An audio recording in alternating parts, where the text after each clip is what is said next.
بسم الله الحمد لله وصلي وسلم على نبي الأبرار ومن تبعهم بإحسان وإقرار وبعد. السلام عليكم ورحمة الله وبركاته. وعليكم السلام ورحمة الله وبركاته.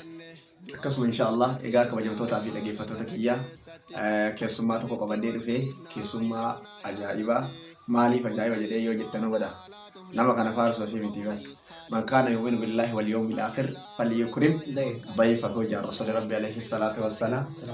مالي فيري واني سن كيسوم من كباجة كبانان نمني ربي تمني ويا آخرات تمني وان كان دقوم سجده كيسوم ما فيها خبجو جار كنافين إن شاء الله كنافين كيسوم ما كباجة كيسوم ما جاللا سنينجي مالي هم اللي نمني دين كب الدين يولا ولا يعلو عليه كنا نمني كنا كابو ديوان دين تبون كني من يوان تهين نمني دين كا بيك ديرو قرآن في ندبته حديث في ندبته وما ديراك يا صادق إن شاء الله كنا إن شاء الله كيسوما كنا كبدير فيه كيسوما كنا سلامتا سنغافتني ولسنبرسيسي والبرتني وفي والبرتا الإسلام السلام عليكم ولين جدا يسا ولين جدا مكان كين جدا ترتيبا بلسي كما شيكا وبلسكية كرتكم وبلسكية وبنما بقى يولدك أمنا مكان كيسا سلامتا بيجافتو في مكان كيسا بيجتيب سوفي تمامو تتديبي ما شاء الله دران دوسي بسم الله الرحمن الرحيم مكان كي الباب حسيني جدا برتا هذا بيجي هي وتعالي يعني طالب علمي برتا علمي كيا طالب علمي سلمان طالب بربادا بربادا وعمرات يعني وانا قتل مرة بربادا دوغاتي بربادا حقاتي بربادا ديناتي بربادا رزقيتي جت تقول لي ولا لا شيء عرفت الشر لا الشر الله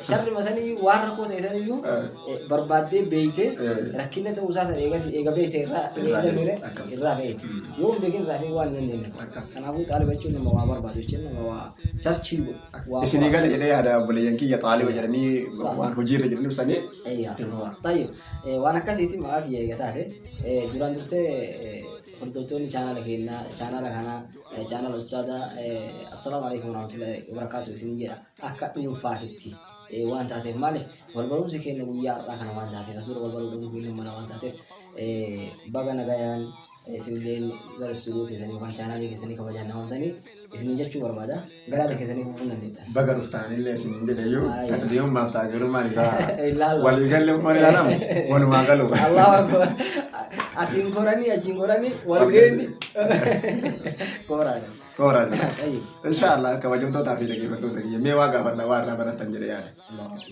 وجين كي سمالي يو أنجدت نينغا فندوسو نينغا فندوسو سنجدن برا يوكين بربادا خيري هبتا وهوندا هبتشي ساها غرمناتي وهوندا جدا سنيغا لجدتي يادا خناف إن شاء الله نيغا barum sabiratti wanni sin qabdan maali hojii keessa barreessu harkaa dubbisu akkasii hafazuu qoma laaluu ijaa dhageeffatu gurraa kanarraa maal qabdan laa hawla walaa quwwata illaa billah akkana daawwattoota dhiisaa waan akkana qaban barreessu harkaa dhageeffachuu gurraa laaluu natti guddate barreessu illee akka danda'e akka barreessu illee jaaladha waa jechuun waan zamanaa kana yaani nasiidaa kana illee ni jaaladha akkasuma dhagahuun illee ni jaaladha. Bara isin marne sheek.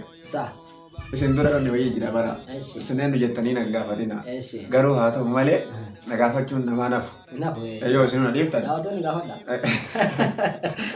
Malee waan nama yoo. Ana dhoggani. Waan nama isaan hin jedhu kun. Saa.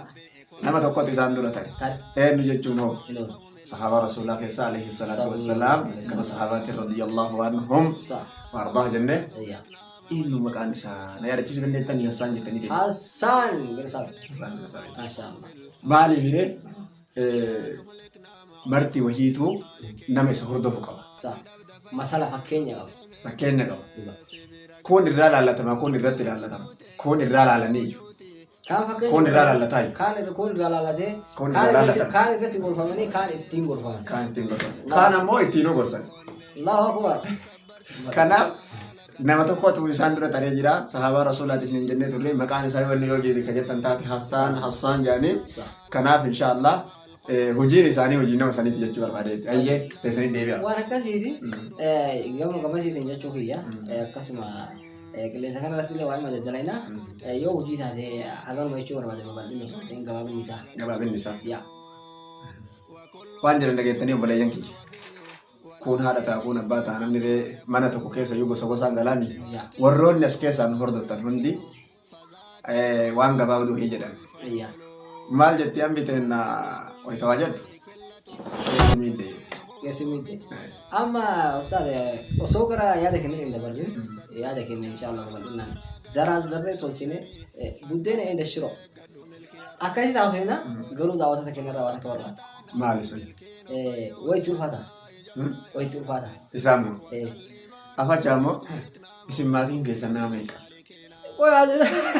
Dura tana dhiyaate. Afaan isin bu'aan eegaa. Itti ulfaatattanii galtanii gaafa tokko. Isaan nutti ulfaatu jechaa jiran. Nutti ulfaatu. Jedhanii eega isaan jedhan akka isaan irraa deebisuu kiyyo. Isaan jedhee nutti ulfaatu jechaa jiranii waan gootan uumaan jecha akkatti bismillah jettee bismillah osoo jedhin akkam jedhee bismillah jettee mallattoo laayikii san viidiyoo kana tuquudha takka lammaffaa bakka subscribe jettu akka ta'u. Galmaan jettee. Jala jettee isiisan subscribe nu gootanii laayikii nu gootan. Kanaan booda chaanaaliin kun nama hedduu bira dhaquu carraa qabeessa ta'aa waan taateef isaan beekanii yoo akkasuma waan isaanii na fakkaata. Kun hojii isaanii yoo isaan ga'ee isaanii bahin waliin isaa walii yeroo hin dhuuf hin jirti jala na dhugaa rabbi isinitti na koo. القوم الخالقين لا تهلكنا مع القوم الخالقين